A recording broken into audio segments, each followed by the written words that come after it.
Good morning. This is the first in a series of videos that we'll do for the technique thread for Martial Arts Planet. This first film is going to be on the figure 4 armbar. Okay, we're going to show you a few techniques, a few variations, and then we'll discuss it to death. So we're going to start off in this sort of position. Why would I be in this position, for example? Many reasons. I could have thrown a punch and Andy's blocked with a high hand answer. I've grabbed it and come to here. Okay, Andy started to resist and come up, which has given me the opportunity to come here. So loads and loads of ways that I could get into and be using this technique. Okay.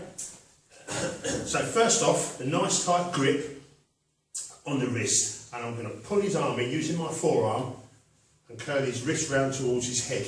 Now as I do, I'm going to step through with my right foot. Nice triangular footwork. Okay, so from here, the opposite point of the triangle is here for my feet. Step into that position and curl the wrist round. And you'll notice here I've already got a bend in the wrist, so there's quite a lot of pressure here already. Take my forearm into the crook of his elbow and bend the wrist around. Now at this stage there's not a great deal of pressure. Andy's still fairly upright. He's got his left hand to punch me in the face with. And as someone as strong as Andy, I've not really caused a lot of disruption. I could put his elbow into my shoulder and pull the wrist in from here down to here and try and apply a bit of pressure. Okay? And then he's tapped out because there's a pain compliance there. However, I would imagine he's going to punch me in the face before I get that far. So what can I do to increase the pressure? From here, I would come around, look at the high elbow, elbow into the face, and apply the lock and the pressure. Again, this has worked because I've brought this into my body and I can pull this in and compress this. It's not going to work out here. So as I step through, elbow into the face and apply the lock. If I can't get the elbow into the face, I can do a simple takedown. And a rule of thumb with all of my takedowns, all of my, even like a wrist lock, I want his wrist, or in this instance his shoulder, where my feet were. So as I step, Andy's hand, or in this case his shoulder, here. And I'm not going to take it straight down, I'm going to take it around in an arc. So from here, as I step, here, knee to the ribs, knee to the head. Can we do it from the other way around, please, Andy? So from here, as I've stepped and elbowed, I'm going to take my left leg around, opposite point of the triangle is there, and take Andy's shoulder in an arc to this point. I'm not going to try and pull him straight down, a nice arc.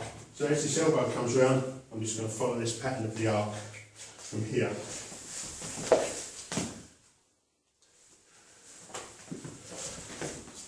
Okay, so from here, I've tied two hands up, and he's got a hand free. Okay, so this is very much old school. Obviously, if you work in perhaps law enforcement, security, you don't want to be tying two of your hands up to stop him. So if I use my left arm, as I bring this around, if I push his elbow across his body with my left arm, I can bring this to my right shoulder, or actually sitting on my right bicep.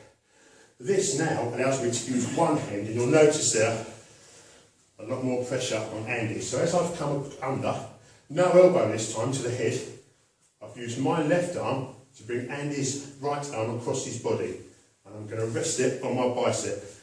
You might find it goes on your shoulder, you might find it goes on your chest, but I brought his arm across the body, pressure on the wrist, and now I can just compress this whole thing with one hand. The other advantage is I can step behind him into the shoulder and some compliance here. So I'm now using one hand, I have a hand free for the restraint. So from here, come over, bent wrist already, so there's already pressure here and some compliance. Use my left arm to bring his right hand under, onto the shoulder. I break in the structure. I can step behind, into the shoulder, across here, whatever, depends what sort of response he's giving me. Other option, from here, I can actually take Andy's hand over his shoulder, over his head, and apply my hand on his bicep. So I've now got a lovely choke here. So Andy, so from here, Definitely need an elbow in the face here. Hand over the head and a nice choke here. So you've all got this in your own art. There's no right or wrong. It's just my way of doing it and your way of doing it. We'll discuss it to death on Martial Arts Planet. Thank you.